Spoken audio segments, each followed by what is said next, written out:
So, Saba, if you can just tell us quickly about where you've come from, what you've sort of what's your journey been like, and how you've got into where you are right now. Yeah, absolutely. I had an interesting start to my career. I was delivering newspapers when I was 14 years old in my local neighborhood, but it was all cruising after that. So, you know, after I graduated from my bachelor's and my master's, I created my own business. I started doing a lot of different graphic design, and then I started doing a bunch of websites, and I started doing email marketing campaigns, and marketing. And I landed on marketing, and I've been doing that for about 17 years now. Initially, I was doing it for small businesses. Um, Eventually, found the idea of what startups are and did it for startups across Australia. And then in 2014, actually, I moved across to the US and learned a lot more about venture capital. And so I started doing, you know, finding a couple of companies, working on a couple of ideas, and then continuing to help other companies with marketing. And then I moved across to Boston, met some really cool guys, and we co founded a dating app together. That was an incredible journey. I had a lot of fun doing that. We ended up Hmm. selling the company off to HubSpot. Interesting story about that. It was actually a marketing CRM Hmm. company that bought a dating CRM. So it wasn't a dating app that gives you matches. So people always ask about that. And so learned a lot of things, made a lot of mistakes, had a really good journey.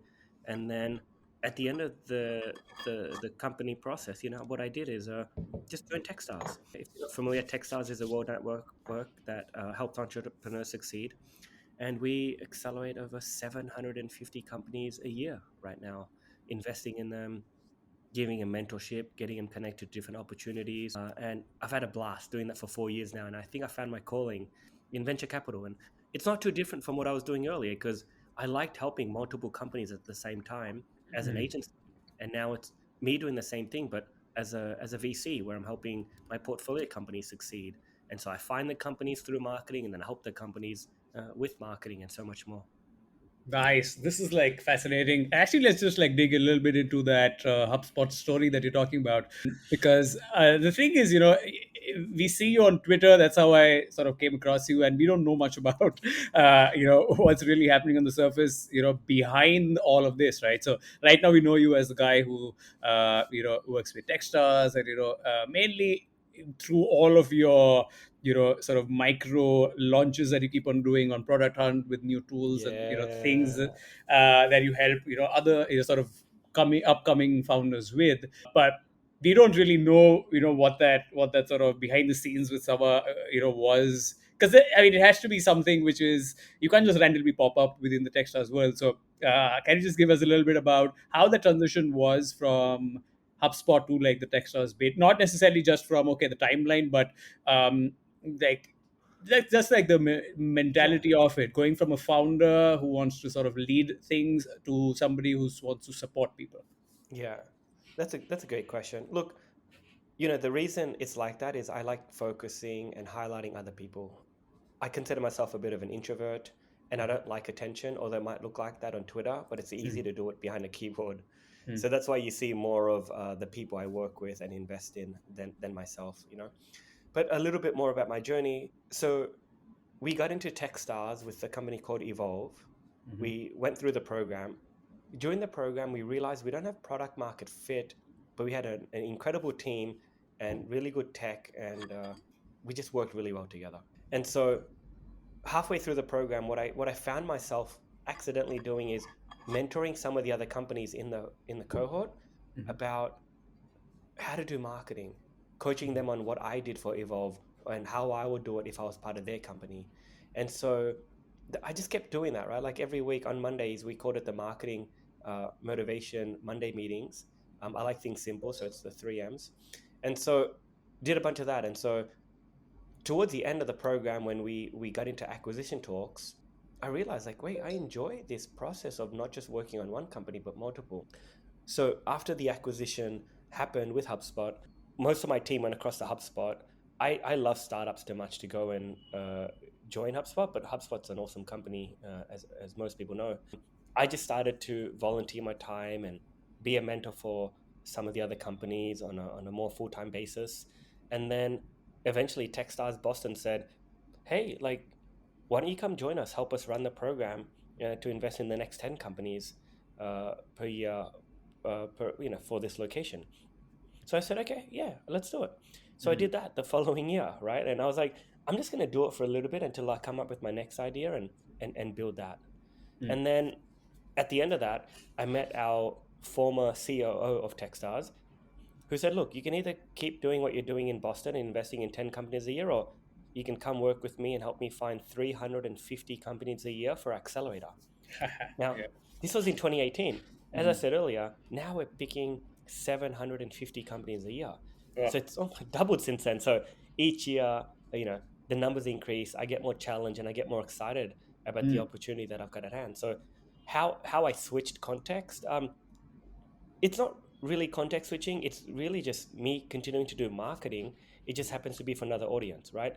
Originally at Evolve, it was for finding single people and selling them a mobile app. And now it's finding founders and connecting them to capital and mentorship. So it's still just growth. Like, how do I create stuff that people want to read and would be interested in? That's how I think about it. So I'm just blessed. I'm super super honored at the opportunity that I get, and I still get imposter syndrome too. Like the amount of pitch decks that I see, the amount of emails that I get, the amount of followers I have on Twitter. I'm like, what? Like 2 years ago, I had none of this, and so 4 years ago, sorry, I had none of this, and so yeah, I enjoy every moment of it. Got it. Fascinating story. And I think that sort of builds me up. The 750 startups you mentioned sort of got my interest quite a bit. And I'm like, these are all startups coming in for some kind of funding, some kind of support. And then there are, a lot of other guys who are, looking at bootstrapping these days. So something that was popping up on my, I was doing some research before a podcast and I'm like, hey, I want to ask you about this new sort of, let's say, at least the new trendy thing of bootstrapping versus either going to an accelerator or raising funding directly through directly start pitching. What's your take on that? Like, what's your perception of how that's going, or what's your general take on that? Look, realistically, I don't know any founder that says, "Damn, I wish I gave up more equity or raised more money." Mm, Okay. When it comes down to it, at the end of the company life cycle, they're always thinking the other opposite, right? Did mm, I need to give up as much equity? Did I need to have raised this much? mm, And so I encourage founders all the time, just bootstrap for as long as you can, mm, right? Do it until you can't. If you need to pay the bills, have a full-time job and bootstrap the company. If you can hire people and pay for it, do it. If you can convince people to join you on this journey, make them co-founders. If you believe in them and they've got complementary skills, do it together. So only fundraise when you need to, or you feel like there's no other choice and you have to do it. People think fundraising is sexy, and don't get me wrong, it is, but you should only do it if that's the only way that you can move forward. Okay, mm, so bootstrapping is awesome. Like, go ahead and go through that pathway if you want and you can.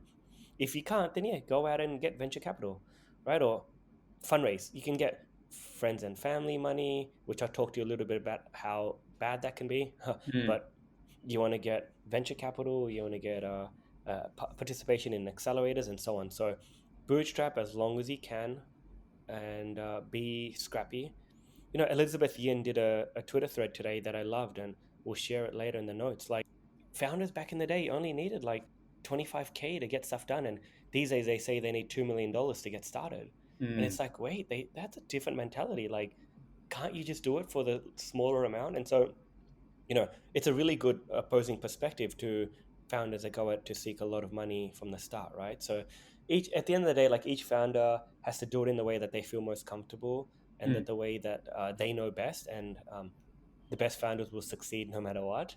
And so, yeah, start how you can, but just remember, as I started this answer, no one ever wishes they'd given up more equity or raised more money. It's always the opposite. Nice. You raised a good point there about friends and family, and it's interesting because I have an interesting take on it myself, because I think that in general, if you're a smart founder, there's this lot of either there's a lot of guilt usually put by a lot of people that, oh, friends and family is like the, somehow some sort of a very, what do you call it, like an oh, you're not worthy of it kind of round. It's like, oh, just because you have friends and family you got the money. But then I think it sort of distances from the fact that the world is in an equal place. It's like everybody starts off at different places, and I don't think it's in any way wrong for people to take what they have around them and make the most out of it. Which is because I've seen a lot of people, founders who have a lot of influential people around them, but they Yeah. just don't want to speak to them about anything that they're doing, and they just want to like have this sort of sense of organic or whatever kind of growth. And what you realize is that it's all a perception. In reality, they could have easily just gone and spoken to them as well. It's just that but that's my take on it. I just what's how do you view that entire thing? And of course, you mentioned the toxicity around it in terms of why that can be a bad way of doing things. So what's your take on that? Yeah, no. So first thing, I might have misspoke, but what I was alluding to around family and friends round, right? If you can get access to it, awesome. Go ask your rich auntie or uncle to give you 25 to 50K so you can go work on your project. Problem is, a lot of underrepresented founders Yep. just don't have access to that, right? I didn't have access to that. Um, Mhm. and a lot of founders uh, don't. And so this is why I helped launch the Rising Stars Fund. Rising Stars is a pre-seed fund investing in underrepresented founders of color in the US, Mhm. right? We're investing in Black, Hispanic, Latino, Indigenous American, American Indian, Alaska Native, Native Hawaiian, and other Pacific Islanders, right? And a Mhm. couple other nationalities that are just underrepresented tech. These are founders that we've constantly found just don't have the rich auntie or uncle to put money into their company. So they're starting well behind the line where everyone else, gets the opportunity to at least be able to experiment and be putting more money at risk. Mm. So it's not that getting friends and let me restart that sentence. It's not like friends and family round is a problem. It's just that it's not accessible for everyone. Yes. And then I think you hit it right, where it makes a lot of sense. And but tell us a bit more about Rising Stars, because you mentioned that it's investing, it's a pre-seed and pre-accelerator fund. What does that mean? Because to a lot of people, they don't understand what pre-accelerator means. Pre-seed is sort of okay, a little sort of, let's say, obvious, but pre-accelerator, what does that mean? And Yeah, okay, and what else is Rising Stars doing to help people like that? yeah. I'm so glad you asked. So, look, Rising Stars was created to, fill the crucial funding gap that exists, right? We believe great ideas can come from anywhere, by anyone, but not everyone has access to resources. And in my job, I hate saying no to founders. Like, you might be surprised how many applications we get. We don't reveal it, but it's a huge number. But Mm. I say no more than I say yes, right? Which is Mhm. obvious. Yep. And so Rising Stars is another way to be able to say yes, right? Even out the playing field a little bit by only investing in underrepresented founders. And so it's pre product, pre revenue, pre accelerator, meaning you don't need to have any of those things. In fact, we won't actually give you funding through Rising Stars if you've already been funded before.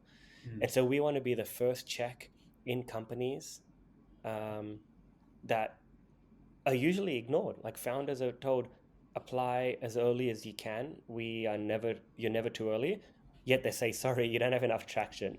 And Mm. so we're the family and friends that these founders never had, right? Mhm. First check, $100,000 investment on reasonable terms, and we will help them build what their idea is to build. And we'll help them. And our belief is they're going to work harder because they've been told no more than anyone else. Right? These founders, again, are over mentored, over accelerated, and underfunded. And so any other micro VC funds like ours that are focused on investing small checks at the earliest stage. And I don't mean early stage, I mean at the earliest stage, literally the first check. Mm. We just picked a company, you know, it hasn't been launched, it's in beta right now. And it's like, that's how early we want to go. We want to go even earlier than that. Maybe Mhm. it's to female founders who didn't go to school and they've got a really cool idea and they've got, the drive like nobody else. And it's like, okay, go work on this idea and show us what you're going to be able to build, right? So Mhm. we want to make really different type of investments to the one that typically gets money right now, which is fancy school, or previous exit, or people that technically don't look like me or you, right? Yeah, yeah, of course. Yes, yeah. I think, and how difficult do you think the pandemic has sort of, has that improved or has that sort of, because a lot of people hit to Twitter and all these social platforms to, become a little more visible than usual. And I think that's sort of a angle. So, what have you seen? Have you seen more sort of founders who usually were not accessible come up a little more and become more visible through the pandemic in general?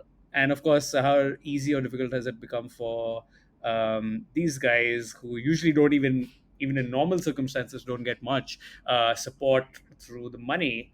You think it's become more difficult for them, or is like certainly facilitated a Yeah. little better access? You know, at the start there was a bit of a pause, at least Mm, in the Texas applications. Like it was one day of like no applications, I think, which is the first time ever that's ever happened. And then it just been rising and rising since then. Of course, there's a bunch of companies that had to go back to getting a job. Of course, there was a few founders that had to go back to working full time again because they had bills to pay and the pandemic was difficult. So I feel awfully bad for them. But since then, there's been a lot of great new ideas, a lot of new technologies coming out that wouldn't have otherwise been uh, typical or possible. Like think about the gym, virtual gym or in-home training companies that have come out. Like that's mhm, really impressive stuff. Like this is stuff that should have existed before, but the pandemic forced it to happen faster. mhm, Think of QR codes, right, at restaurants. Like it just made it easier to actually order. And I look at it now, going, oh, holding a piece of paper in my hand mhm, on a you know offer as a menu to decide what to buy is weird. Like I actually prefer it on my phone. So a lot of cool things came out of it, and a lot of more things going to come out, and you're just going to see founders popping up from different locations. Like my pipeline since the pandemic, like seeing companies apply from Nigeria, mhm, different pockets of the US in towns I've never heard of, honestly, yeah. right? The amount of founders I'm speaking to from India that are like just hungry for it, going, we need funding and there's not enough funding here in our city. Will Texas invest in us? It's like, yeah, of course we will. Mhm, But again, it's not even about Texas. There's just way more opportunities to get investment across borders and serve companies across borders. We recently made an investment in uh, a food delivery company in Pakistan, mhm. which I think has a lot of potential as well. So there's just so many more opportunities, and some of the greatest companies will get built at this time, which everyone knows is a saying, because that's when, last time this happened, Uber and Airbnb and others were found. Yeah, yeah. I mean, great stories, great founders, great all of it. I think it's just it's also cyclical, and it always comes around in all kinds of markets. So always, I think staying away from the news sometimes is a good thing. But overall, let's talk about the other side, Sabah. So we've spoken about all the potential, we've spoken about all these sort of exciting things, and but let's talk about the other side. And I think this is something that a lot of founders sort of don't realize when they start off, whether they are sometimes even funded initially or sometimes even having some initial traction. What if you're not the one? What if you're not the the let's say the kinds that we are talking about, where it's a great founder, great team, etc. Number one, is there such a thing? Okay, because that could be an entirely sort of invalidates the entire question.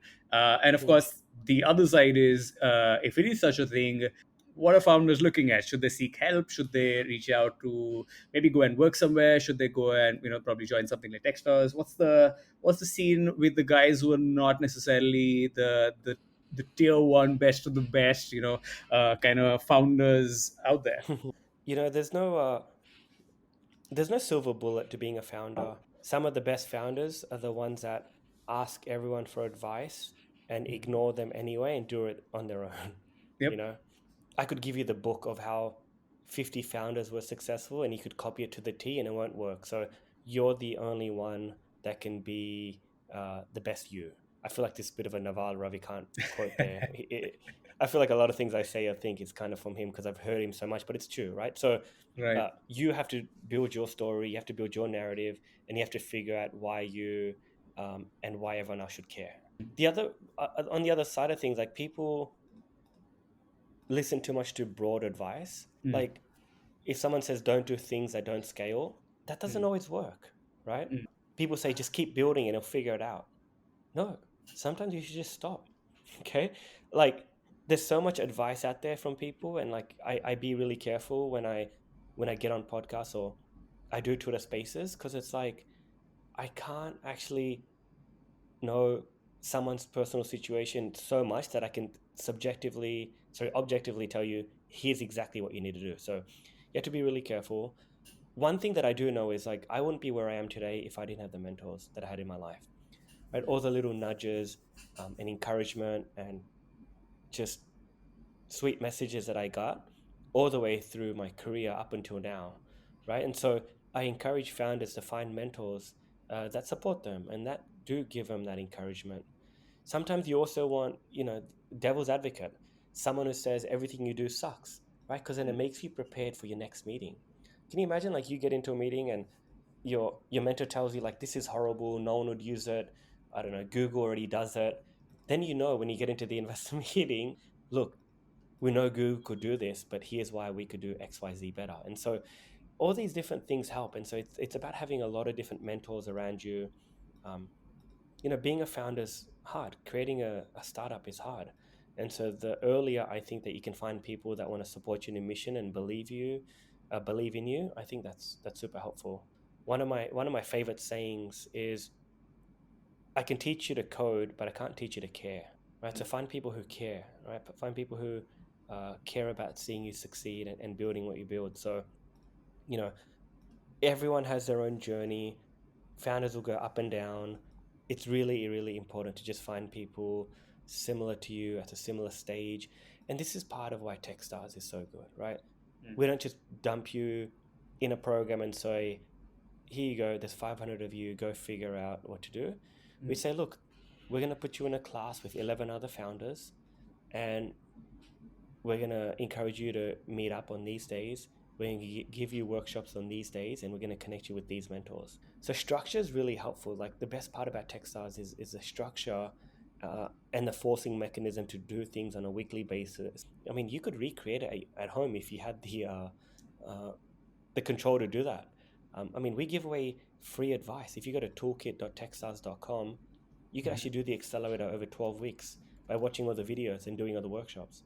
But most people probably don't do that because they don't have the people pushing them and the mentors that come into the accelerator. So Right. yeah, That's if I had to toolkit. shorten the answers, Sorry. you just find people around you. Yeah, Sorry. That's toolkit.techstars.com, right? exactly. That's the one. Yes. Yes. Okay. I am on it, guys. Go and check it out. Sorry to cut you at the end, and definitely agree. Just to complete your sentence, like you said there, you do need a bunch of people sort of, helping you out, because I think figuring it out by yourself always carries that risk, of just listening to your own advice all the time, and generally there's not really the best one. So, but good, yeah. I think I really like it, and I think you mentioned this entire point around textiles at the end, which I think brings me to the next question, and I'm very curious about it, which is, I don't know how much of this you can give away, but in general, like what's the behind the scenes like? Speaking to so many founders, what do you look for? How big does this entire investment market timing fit play a role? And this is something that I was always fascinated by. People talk about all these sort of different codes like product market fit, founder product market fit, and all these kinds of sort of different kinds of things. And when you read it, you're like, okay, is somebody actually really sitting there and seeing all these things, or is this something which is a general guide, and then you take it from there? So what do you really look at when you're looking at let's say pitch decks, or when you're speaking to founders? Yeah. So I think every investor is different, and it's important for founders to research those investors and figure out what they have in common, or if they're a fit. This is one of the reasons I launched, you might recall, the website Yep. startupinvestorfit.com, right? Yep. And so that was built with the purpose of helping founders go, there's thousands of investors out there. Your goal isn't to hit up all of them, but to figure out which 10 or 20 or even 50 might be a good fit for you. And so I think it plays a really big role, because if you were to approach me with a dating app, I'll get on a call with you straight away, and then I might plug you in to get funding, because I get excited about dating apps because I think it's a really interesting problem. I've tried to solve it myself in the past, and I think it still has opportunity, right? So anyone who knows me, they'll know that I'll be. In fact, I just got off a call before I did this with a founder building a dating app. Mm, Now, if you do something more around AR based fashion outfit virtual trying on, I've seen too many of them. I don't like it. I've written about it in the past, right? So you know to not do that. So I think it's really subjective, and I just encourage founders to just do their research and figure out, is this something I could get excited by? Now there might be things that are neutral. In fact, most things are neutral. Like I didn't care about shoes, for mm, example, and then I met the founder of Reza Footwear. He has a light up shoe that has Qi charging that's going to count my steps, and it's something that Steve Aoki now wears. And mm. I'm like, damn, these are nice shoes. I can get excited by that. So it's really about figuring out the way to communicate what you're building and how big it could be or how awesome it is or how different it is, but figuring that out from the start, right? And honing into that. So the startup investor fit, just to look back in, like that looks at, am I investing in this location with the right check size in a vertical that I care about, and just many other different data points for you to look at and go, okay, cool, this could actually be a fit or not be a fit. So you do have to do your homework. In terms of investor market timing, um, I just accidentally did a tweet yesterday where I'm like, I want a social media app that I can use with just my friends and family. Mm, And then a whole bunch of people started replying to it. And I was like, wait, I would invest in that. Oh, I could make a solid case. Like, I didn't realize that I was asking founders to pitch me their companies. I was actually just looking for a product to use. mm. And now it's really good timing for someone to pitch it to me because I'm like, well, I already get the problem. You don't have to convince me about that. Let's see if you have sold for it. So it's really, really important to do the homework, figure out, how do I make it a narrative that's easier for the investor to understand. Like, if you think about it, the best pitch is actually not a pitch at all. It's actually just a low intensive conversation between two people about, here's what I'm building, here's why I'm doing it, and I need a bit of money to take it to the next stage. And the other person saying, cool, here you go, let's keep going. Like, it Mm. should just feel really organic. And so founders need to be much more aware of it. It's about building rapport, you know? Interesting. Yeah, I think in general, I like the point that you made about um, founders actually researching a bit more before reaching out and not treating each investor the same. And I think that's something that a lot of founders make the mistake of initially, because they feel that, okay, any investor who's going to invest money is all sort of similar in nature. But like you made the startup, was a startup investor fit .com, and Yeah. that's something that I think is pretty useful. So yeah, it makes a lot of sense. And interesting that the investor market timing thing is there, because I think these days you have a lot of trend based investments happening. I mean, it's always been around, but it's a little more obvious these days, especially around sectors or industries, or generally you get a good feel, especially because investors are a little more loud on Twitter and they share a lot of their thoughts and opinions. So a little more out there for you to, as a founder, research a bit more, and what is this founder really, what is this investor really caring about, and what's the general thesis like. I think you can get a good fit. Mm. Interesting. So, are you going to invest into one of these social media for going to do I'm that? gonna set up a couple of phone calls for sure. Like, a lot of it's, it's funny, founders are hilarious. Like, I basically said, hey, I need oranges, and some people said, here you go, I have an apple. And I'm like, that's not what I was asking at all. Like, they're just so driven and so eager to share what they're working on, even if it's a wrong fruit. Yeah. But no, a couple of right products were pitched to me, going, here's, a squad app or a family memories app that I was thinking about going, okay, this will actually solve the problem that I want. So yes, definitely making the most of the leads that I got through this post, and we'll be setting up phone calls. Got it. All right. This one's interesting. Yeah, we're just moving into two different things that I've seen, and they're sort of similar, but influencer-led portfolios and audience-first portfolios. So I don't know which direction we want to take this on. I think for the founder angle makes a lot of sense. So what we've seen a lot these days is like a lot of founders who are effectively influencers to begin with, and they've sort of started to add either directly investing, or they've also started to sort of maybe become seed investors, or also even like partnering up with this sort of or co-founding startups, which are more of, let's say, selling to their audience. And this is something that I've seen increasingly. So let's just go with this one first, and then we'll move to the other one. But let's just go with this one. Any sort of take on this? What do you think? Are you seeing this? Not seeing this? How do you think it's going? I don't think I've noticed it. Are you talking about investor celebrities or influencers like Turner Novak and Banana Capital? Is Nah. that an example of one?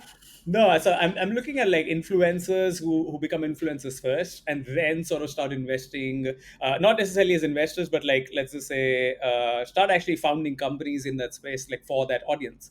And that's a pretty interesting sort of way. So, for example, uh, I don't have like names on the top of my head, but basically a lot of people who know, either they launch it themselves, or what they do is they sort of partner up with other people in the space and come up with sort of ventures for that. But this is like a theme that I'm seeing. I'll probably share it with you after a podcast. Yeah, yeah. I don't think I'm familiar with any of those, to be honest. So that might suck. No, so the idea here is like you become an entrepreneur later. It's like, Yeah, so the people actually become influencers first, and as a interesting. byproduct of that, what they end up with is investing into, let's say, or partnering up with other people who are also trying to sell to the same audience. Okay, and S- yeah, Yeah. go for it. No, so I think something dangerous is people that have a lot of Twitter followers Mm. doesn't necessarily mean they're an expert in anything. Of course, yeah, yeah, It just of means they've got a course, lot of followers. yeah, yeah, yeah, for And sure. so I think sometimes society can give too much emphasis on people that do have a lot of followers because they're like, cool, you should now have a VC fund. Yeah. What? Or you should now get paid more money than everyone else to post about things that you might not be qualified in. So, yeah, I think, yeah, I don't know enough about the specific example that you're talking about. I'd love to see them. I think that's interesting. Um, but I don't know. Like, I think about it like this, right? Like, founders of companies don't wake up and go, no, wait, let me start again. Mm. Here's how I think about it. People don't wake up in the morning and say, I'm going to create a company today. Right? It Mm. doesn't happen like that. I think they can't sleep at night Mm. because they're like, man, this problem needs to be solved. I need to fix it. Mm. Right? And that's how the company gets created. Not from what should I do today, but because I can't sleep. Mm. And so I think being an investor is the same thing. I think you see things that are broken so badly that you're like, someone else needs to be making better investments or different investments. And they just get driven and excited to do that.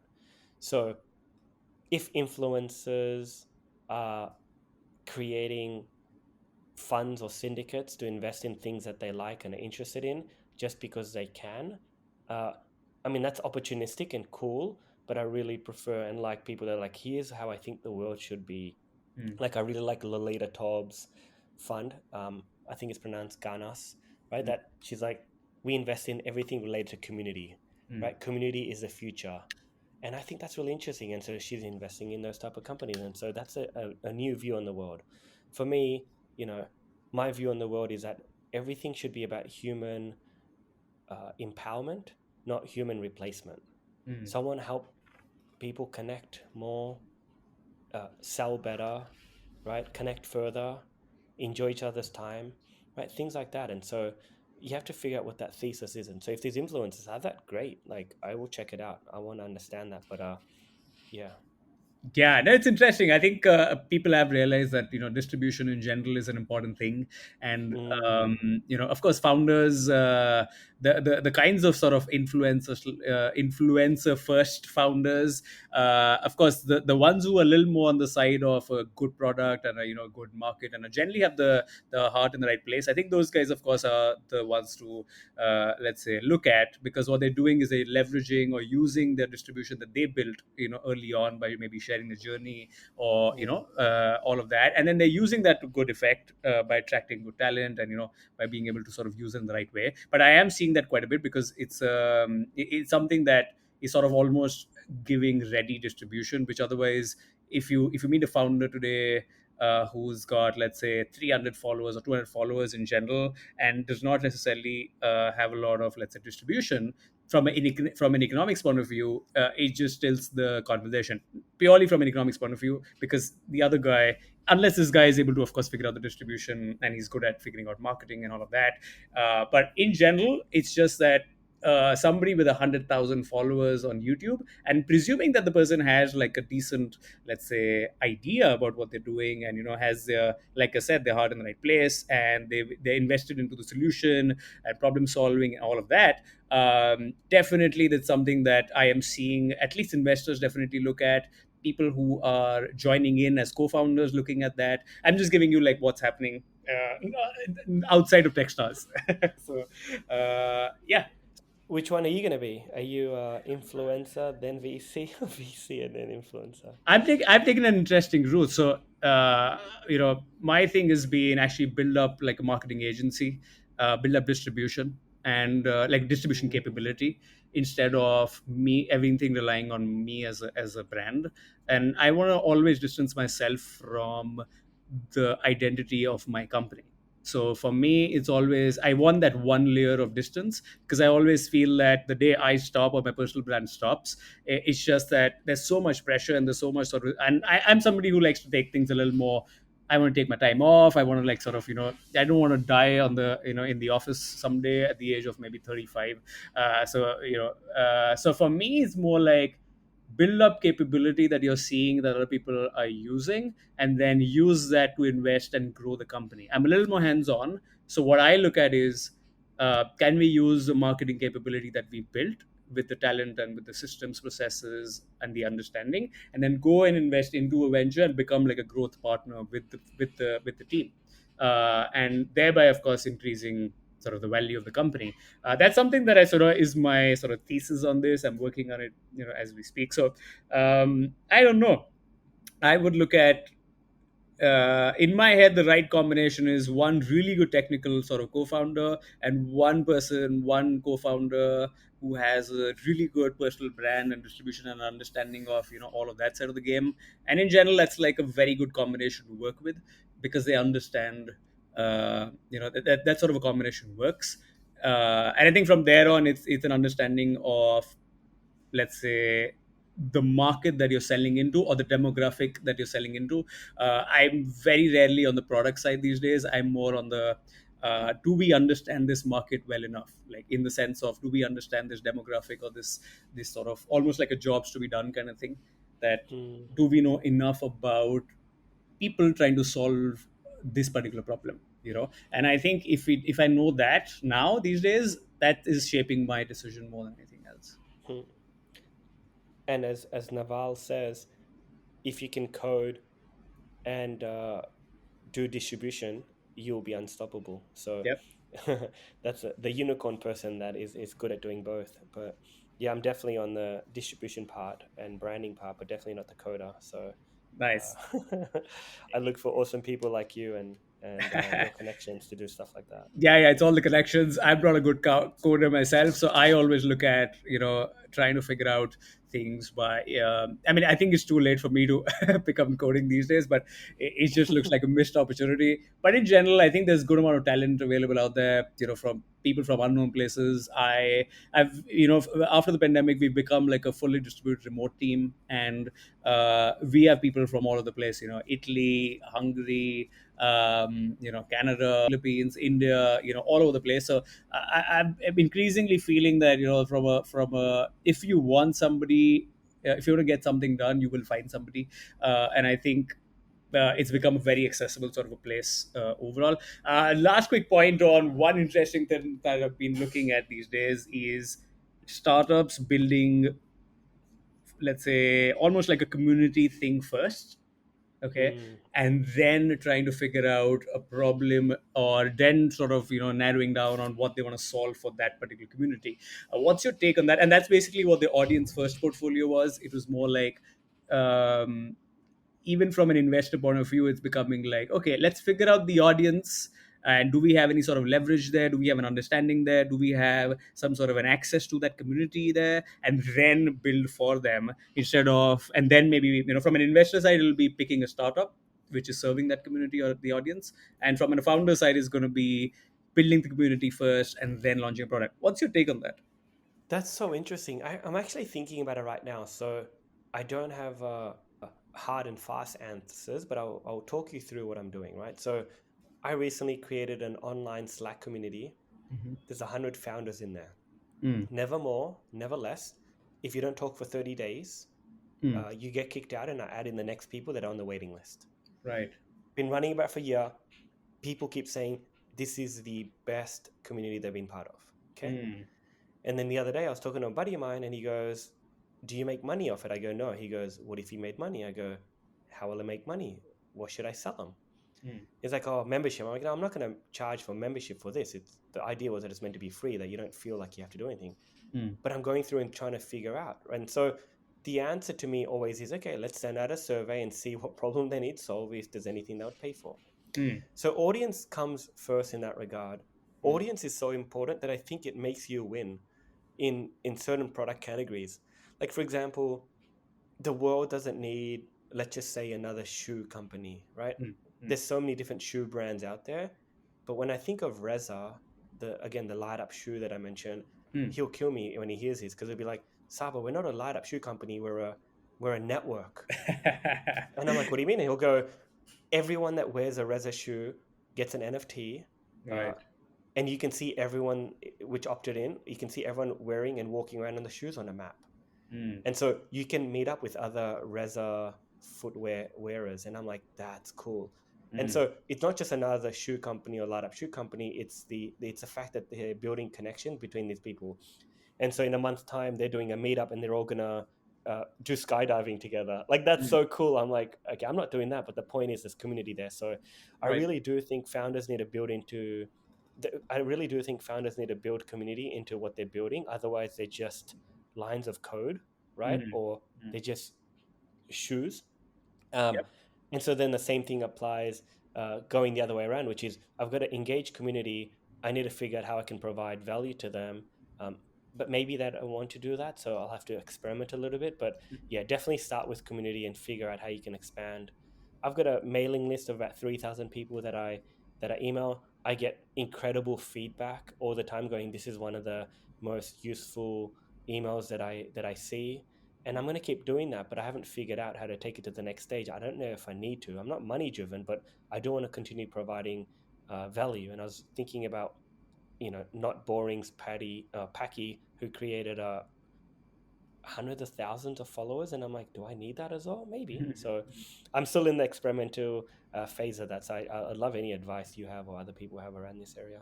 Yeah, Packy's interesting. His stuff is very detailed. It's almost like all the stuff I went, back in law school. I didn't want to go to class or study all these things, and now I'm like, okay, reading all these long form, endless sort of, let's say, charts and documents from Packy, and I'm like, okay, this is really interesting. So yeah, fascinating stuff there. Mhm. On the audience first stuff, I think you're actually a good example of that, interestingly, because you're somebody who's been making a lot of these different kinds of tools and things that you want to help founders and entrepreneurs for. So in a sense, like it's actually that. It's like, okay, that your audience is that. Of course, it's obvious for someone like you, because you work in that kind of position with extras, but in general it's more like you're invested in that audience beyond just, oh, I'm an investor, and or I'm just gonna, let's say, go and pick a few people and give them money. You're playing that sort of a role to begin with, where you're saying these founders are my audience and are my people. I want to work with them, I want to help them, and so whatever it takes, if we can make money at the end of the day, which is sort of, let's say, the thing that's putting it all together as part of a capitalist society, which is cool. But that as part of that entire thing, you are making sure that you're giving them all the other stuff as well. And it's actually an interesting way, because you are doing it. Of course, you're not doing it as, but actually, Rising Stars is an example of that. You're actually doubling down on that further in almost like niching down, if you say, within the founder space. So in a way, it's more like it's a good example. So definitely, I think if you're an investor building out an audience of maybe 40 plus ex employees of some companies who want to start up something, and if that's your audience, then building that audience and helping them out is definitely going to help you with the feedback, the connections, the things, rather than just going very broad with your approach to let's say picking any kind of venture. And of course vice versa for founders, for sure. I think community right now is big, but I do feel it gets abused a little bit as well, because founders miss the point that at the end of Mm. the day, the customer is trying to solve a problem. And while the community helps, there is a certain line which gets drawn. And your product has to be good enough to be able to sort of solve the primary problem first. And I think without that, if it's a problem based thing, if it's a more desire based thing, like I'm seeing Reza with the lit up shoes, even then the shoes still have to be comfortable. The shoes still have That's to that's right. Yeah. the shoes still have to look good and be good, and the sole has to be comfortable, all of that stuff, right? So I do feel Mm. that it's a good balance where community plays a big role. But I think founders that miss that and just have a crappy product with all the other good stuff out there, the more trending stuff, miss the point. So definitely useful, but keep in mind that the product at the end of the day is gonna shine through. Yeah. Yeah. Interesting. All right. You hit the nail on the head for sure there. It's a product driven growth, right? No, no, for sure. You can't miss that. And even if you do, it's a short-term thing, and eventually, companies have to come around. Even if you have like 6 months of growth or 12 months of growth, I've seen even 2, 3 years of growth, but eventually they have to come around, redo the entire infrastructure, redo the Right. entire team, redo everything, and actually that costs them growth, that costs them money, that costs them a lot of things. So it serves a purpose initially where you skip a few steps, but then sometimes it can also be, if there's stiff competition, you can actually go out of business very quickly, because the market comes up. And these days, people build fast, like there's product releases almost every few days. So it's Mm. so quick that a young kid somewhere could build out a better product than you within like a few months. So I just feel like, if companies, it used to be okay earlier, but these days now, you gotta make sure that your product is on point and is in living with the times. You can't just work with dead products anymore. Yeah. Yeah. Interesting. Yes. Perfect. I think we've like covered like a lot overall. Yeah. Good. Sounds. You're so knowledgeable in this space, and the founders and the individuals you work with are very lucky to have you. So are super inspired by all that you're doing, and this is awesome. You've been a great resource as well. So I really appreciate you. No, no, thank you so much. And I think it's good to have people like you who appreciate things as well. Because a lot of times, you do things, or you like mention a few things, and then people just like completely miss it, and you're just sitting there and wondering. And I mean, I don't necessarily, I never count any kind of these things, but in general, it's like when it's a good sort of a, what do you call it, like a friendly thing, Yeah. you feel like doing it more. You feel like going and also working with other people on things. So in general, it's good to sort of get some reciprocation on just friendly, helpful banter. Good. All right, Saba. It's been a absolute pleasure with you on this podcast and having you here, and hearing from all the stuff that you've been doing. Thank you so much for coming in, and hopefully we'll see each other again. Awesome. Hey man, thank you so much. Appreciate having me here.